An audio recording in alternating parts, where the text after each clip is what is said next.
धर्मराज बोले, कहने के कि हे भगवान, अब आप मुझे कार्तिक मास के कृष्ण पक्ष की एकादशी की कथा का क्या नाम है, इससे कौन सा फल प्राप्त होता है, सब विस्तार पूर्वक से कहिए।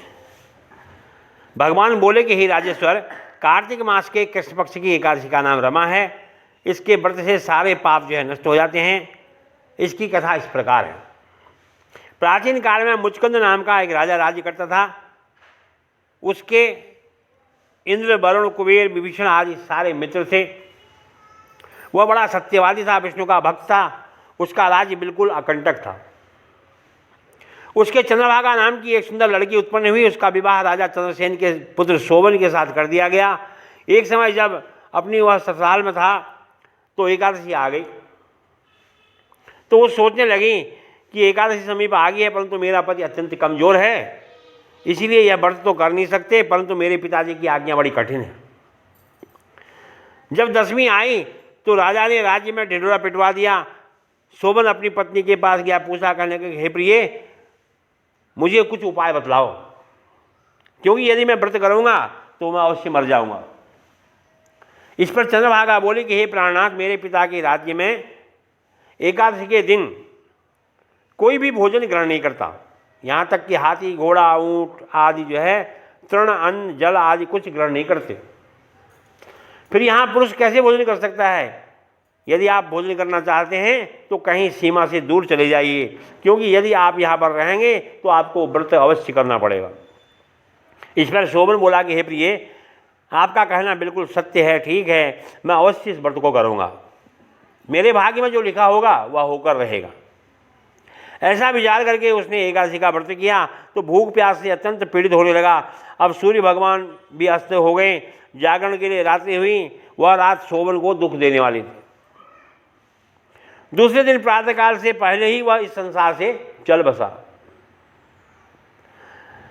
राजा ने उसके मृत शरीर को दहन करा दिया।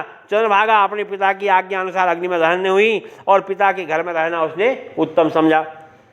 रमा एकादशी के व्रत के प्रभाव से शोभन को मंदराचल पर्वत पर धन धान्य से युक्त, शत्रुओं से रहित एक उत्तम देवनगर प्राप्त हुआ।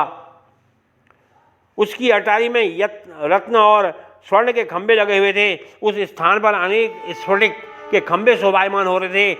वहाँ पर सोने और मणियों के सिंहासन पर सुंदर वस्त्र और आभूषण से युक्त एक पुरुष बैठा था। वह गंधर्व और अप्सराएं उनकी स्तुति कर रहे थे। उस समय राजा शोभन जो है दूसरे इंद्र के समान प्रतीत हो रहा था।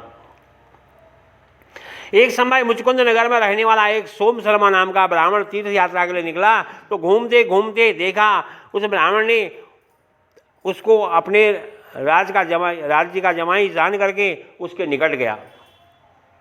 राजा शोभन ब्राह्मण को देख करके वह आसन से उठकर खड़ा हुआ और अपने ससुर और स्त्री चंद्रभागा की कुशलता पूछने लगा। सोम शर्मा ब्राह्मण बोला कि हे राजन, हमारे राजा कुशल से हैं और आपकी रानी चंद्रभागा भी जो है कुशल पूर्वक है, पर आप अपना वृत्तांत बताइए। मुझे यह बड़ा आश्चर्य हो रहा है। ऐसा विचित्र और सुंदर नगर जिसको न मैंने कभी सुना न कभी देखा, आपको किस प्रकार प्राप्त हुआ? तो शोभन बोला कि हे ब्राह्मण देवता, यह सब कार्तिक मास के रमा एकादशी के व्रत के प्रभाव से मेरे को प्राप्त हुआ है, परंतु यह अस्थाई है। तो ब्राह्मण बोला कि हे राजन, यह अस्थाई क्यों है, स्थायी क्यों नहीं है? इस पर किस प्रकार से स्थायी हो सकता है, आप मुझे बतलाइए। मैं आपके कहे अनुसार करूँगा, आप इसमें किंचित मात्र भी झूठ ना समझें।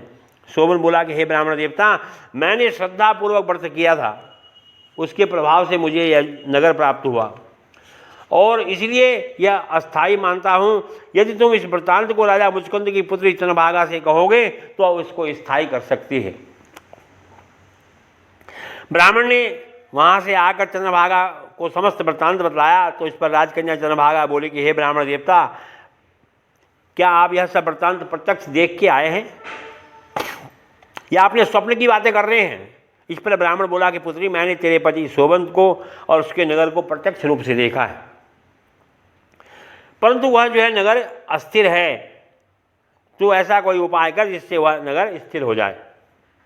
इस पर चंद्रभागा बोले कि हे ब्राह्मण, आप मुझे जो है उस नगर में ले चलिए। मैं अपने पति को देखना चाहती हूँ। मैं अपने व्रत के प्रभाव से उस नगर को स्थिर कर दूंगा। स्थिर कर लूँगी। चंद्रभागा के वचन को सुनकर के वह सोम शर्मा ब्राह्मण उसको मंदराचल पर्वत के पास वामदेव ऋषि का जो आश्रम है वहाँ ले गए। वामदेव ने उसकी कथा को सुनकर के चंद्रभागा का मंत्रों से अभिषेक किया। चंद्रभागा मंत्र और व्रत के प्रभाव से दिव्य देह को धारण करके पति के पास चली गई। शोभन ने अपनी स्त्री चंद्रभागा को देख करके प्रसन्नतापूर्वक अपनी बाएं अंग में बैठा लिया। चंद्रभागा बोली कि हे प्राणनाथ, यदि आप मुझे मेरे पुण्य को सुनिए। अब आप, जब मैं अपने पिता के घर में 8 साल की थी तब से मैं यथाविधि एकादशी का व्रत करने लगी थी और उन्हीं के पुण्य के प्रभाव से आपका यह नगर जो है अटल हो जाएगा, समस्त कर्मों से युक्त होकर के प्रलय के अंत तक रहेगा। और चंद्रभागा दिव्य रूप धारण करके और दिव्य आभूषण से वस्त्रों से सज करके अपने पति के साथ आनंदपूर्वक रहने लगी और शोभन भी उसके साथ आनंद से रहने लगा। हे राजन, मैंने आपसे यह रमा एकादशी के व्रत का महात्म बतलाया। जो मनुष्य इस एकादशी का व्रत को करते हैं उसके समस्त ब्रह्म हत्या आदि जो पाप हैं वह सब नष्ट हो जाते हैं। जो मनुष्य रमा एकादशी का महात्म सुनाते हैं वह अंत समय में भगवान विष्णु के लोक को प्राप्त करते हैं। बोलो एकादशी महात्म की। श्री कृष्ण गोविंद हरे मुरारे, हे नाथ नारायण वासुदेवा।